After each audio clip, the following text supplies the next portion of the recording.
right, moving on. We're going to talk a little bit about... I don't want to share anything about Al Gore because he's a villain. And he's actually... It's funny because he talks about the antagonist, and then he talks about Al Gore. See, this is the game of unable to speak freely when you are at cause for a concern. So this is how these people... This is such bullshit, but it actually describes the Middle East, and it also describes politics, so they can get away with a lot. So here we go. He says, the antagonist, a convenient storytelling tool. And then he refers to Al Gore as the whole paragraph. He said he wants to set the stage for the argument. Images. Series of photographs. Coal, gas, oil, all money. This is all money. Two colored lines, he says. Two colored lines, red and blue. So I don't know what this has to do with you. Government. Red versus blue. When there is more carbon dioxide, the temperature gets warmer. So we inhale oxygen and we exhale CO2. So I never understood why we did the mouth to mouth when we're blowing CO2 in someone else's mouth. And then trees need CO2, and you're tearing down the rainforest and not replanting trees. And so where are the trees that you say you were going to plant? You're tearing down the rainforest in Brazil, and sicko Biden wasn't really in the rainforest because it didn't look like the rainforest. I do believe it was a backdrop.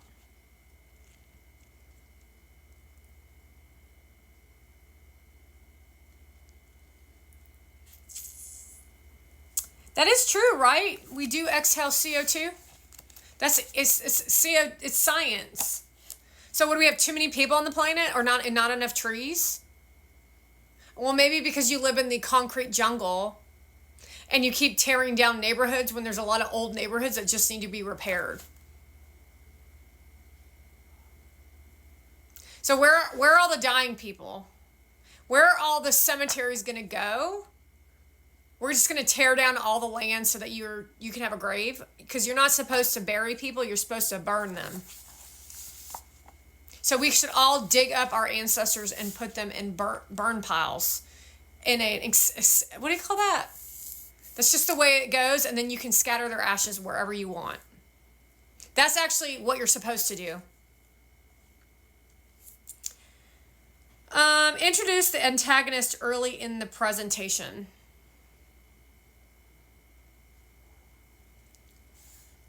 Always establish the problem before revealing your solution.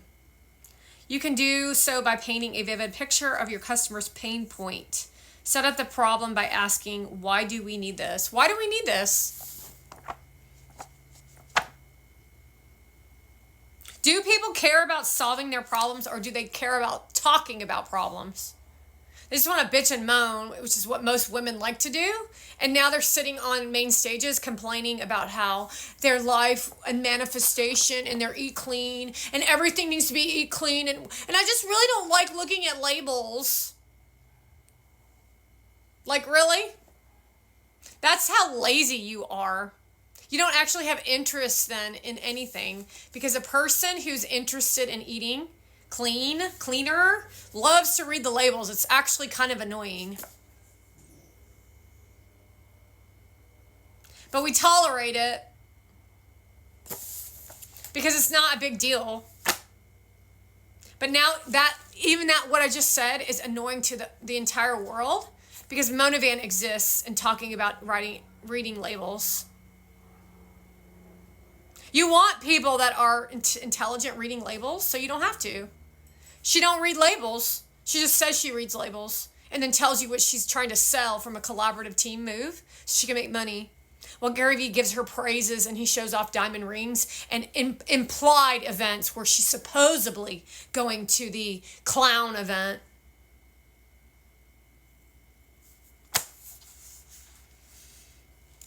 Spend some time describing the problem in detail. Well, the problem is your attitude sucks. All you do is build on people's pain pictures. You focus on giving your pain body away to other people by hiding the fact that you have a pain and then telling everybody to worship you because you're so rich. And all you do is cover all that shit up with money. And people cannot find their way out of their paper bag to admit that it's true. So I'm not sure why you're not feeling pain as an audience and how you're still fighting me on this shit. After all the effort that I've put in into showing you that I'm not going to tolerate none of this shit. It doesn't matter what you do or what you say or what you put out. I do not stop producing content. But eventually I will, because I'm not going to put up with this shit. Because if you're going to stand, this is a free country, and if this is how you want the world to go to end, then that's how we're going to take it.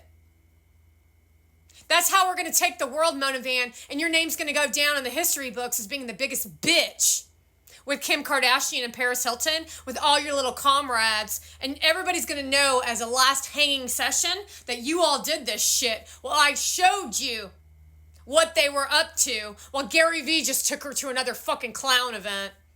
How many more do we have to watch and to take before you're actually going to fucking do something about it? That's for all of you. Spend some time describing the problem in detail. The problem is you're not fucking doing your fucking jobs. The problem is you're fucking assholes who literally give these bitches money, who don't do shit to protect people. And I ain't talking about anyone in particular. You literally fuel their agenda to save your own asses so you don't have to deal with their fucking shit. Create an elevator pitch for your product using the 4-step method described in this chapter. Pay particular attention to question number 2. What problem do you solve? I solve reality versus delusion, but you will not stop living in fucking delusion, Gary Vee.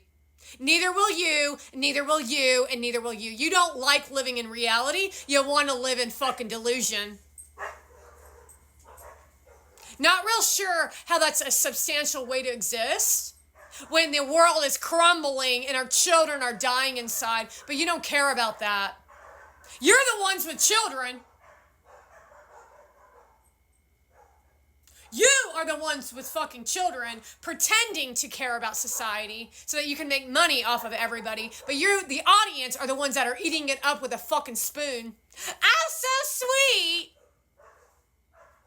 Clueless, egotistical, low class, uneducated, sorry-ass people who are literally digging their heels in the ground because they do not want to accept how fucking done they fucking are. Oh, really? How many more videos are we going to need to watch of your fucking prick ass standing next to the bitch in the same fucking pose with a fucking lard-ass model standing in the room? You tell me.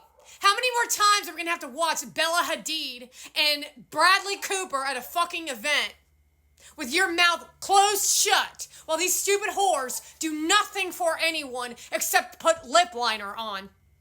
While they then sit on a fucking platform at the Wellness Oasis and talk about manifestation and eating clean. Can cook. Can cook. Not can cook. You can't cook. You all have lost your fucking minds. You literally don't see anything wrong with the comment section, do you? Do you see anything wrong with what these people are posting? Do you? Choo Choo is going to see Elon Musk to protect his financial investment when people are literally in fucking misery in a white cloud of a whitewashed bitch Persian who literally was invited to the U.S. Capitol. Do you not see anything wrong with this? Yet you stand there with a fucking big fucking smile on your goddamn face and act like everything's just fine. Because that's the life that you chose, that's the life that you live, and that's the diamond ring with your fucking name encoded in the fucking band, you motherfucker. You're all motherfucking lying sacks of shit who've done nothing but try to torment everyone in your process of what? Getting to the bottom.